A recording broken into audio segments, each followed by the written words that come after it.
And when we get legislative power back, we are going to make the changes we need to begin to make our schools and our communities safer. And we are going to do that with the input of law enforcement, military, gun safety experts, really anyone who's willing to exercise basic common sense. But no longer can we allow Republican lawmakers a seat at the table in this conversation. We just can't. Republican lawmakers, and this doesn't mean Republican voters. Polling shows many Republican voters are in agreement. But Republican lawmakers have proven over and over again that they are a danger to the American people. They are a threat to my children and yours.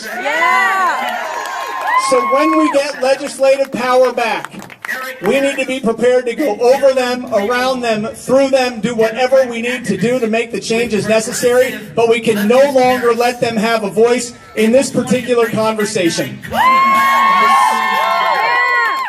So what do? We keep doing what we're doing here in the 49th. We do our part to take back Congress. We keep knocking on doors, we keep phone banking, and we keep working to unite around a candidate who will come forth on our side. We have 5 good candidates. Any of them will be far superior in helping us get to where we need to get on this issue.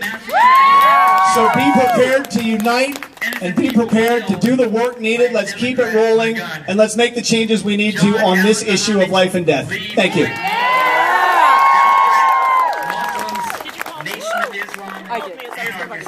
October 2002. Hi. Maryland.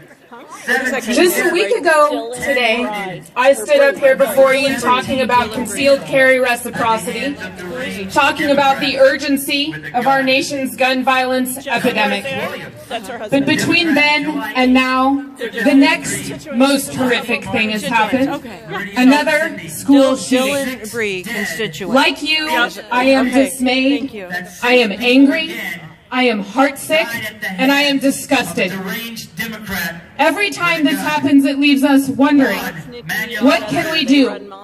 What tools are available to us as individuals, as concerned citizens, as parents, as constituents? That's why we're up here, because there are things that we can do. The first one is easy. If you own a gun, lock it up. I know this does not pertain to last week's tragedy. Unbelievably, the Florida shooter legally purchased his AR-15 as a teenager. But we've seen the tragic consequences when kids get their hands on the weapon of an adult. And in California, you can be found to be criminally liable if a child accesses your weapon and causes harm. And then there's this. 2 weeks ago, we got a text from my brother-in-law telling us that their daughter's best friend decided she could no longer endure the bullying she's been living with, and she shot and killed herself. It was 3 days after her 13th birthday. Please, lock up your guns. 32 people dead with handguns. What else can we do? Here in the 49th, we are lucky to have an awesome canvassing and phone banking campaign to participate in. I went canvassing last weekend, and I want to tell you the story of a woman we met. Her name is Allison. She stepped out onto her porch to talk to us for a minute. When we asked her what the most pressing issue facing the nation is, she said unequivocally, gun violence. With tears streaming down her face, she told us that every morning when she drops her kids off at school, she says a little prayer to herself that they will make it home again that day. But you know what else she said? She said she'll show up to vote in the primaries and that she wants to join us to fight. She wants to join this chorus of voices saying, enough! I have a confession to make. When I went canvassing, I did not want to go. I complained about it a lot. But being a person who believes in science, I did a little research about canvassing before I went, and it turns out that studies show that canvassing to mobilize people to vote, especially in primaries, is an effective way to get people out to vote. So what can you do?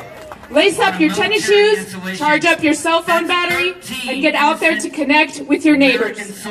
Because sadly, one thing is clear.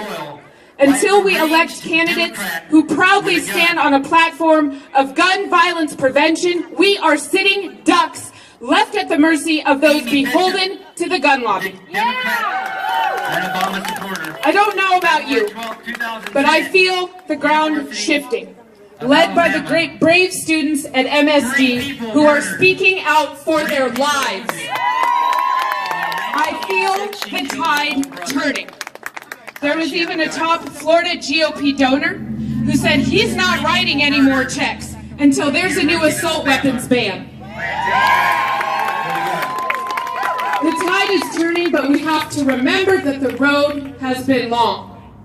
Every time a mass shooting occurs, especially when children are involved, our shock is renewed, our disgust is fresh, and the pain is raw. But as the news cycle inevitably moves on to the next affront on our democracy, we cannot forget. We must slip a sliver or a whole piece of that shock, pain, and disgust into our pockets so that we honor not just the most recent victims of an unthinkable mass shooting, but the 96 Americans whose lives are claimed by a bullet every day. When the NRA spends $55 million, as brave MSD student Emma Gonzalez shouted this weekend, in an election, to buy the loyalty of U.S. members of Congress, they are complicit in these deaths. When these members of Congress fail, again and again, to close loopholes, to strengthen background checks, to keep the guns out of the hands of those who should not have them, out of the hands of children, they are complicit. When Darrell Issa accepts $30,000 from the NRA, he is complicit. When he votes to make buying guns easier for people who are so severely mentally ill that they cannot accept receipt of their own Social Security benefits, he is complicit. When he co-sponsors a concealed carry reciprocity bill that would gut California's strong gun laws, he is complicit. But obviously he is not alone. Assemblyman Rocky Chavez, as Dylan said, who's running to replace him, was given a 93% rating by the NRA in 2017. Anyone who votes with the gun lobby's agenda, who takes money from it, who values their guns over our children, is complicit. The tide is turning. What can we do? We can vote.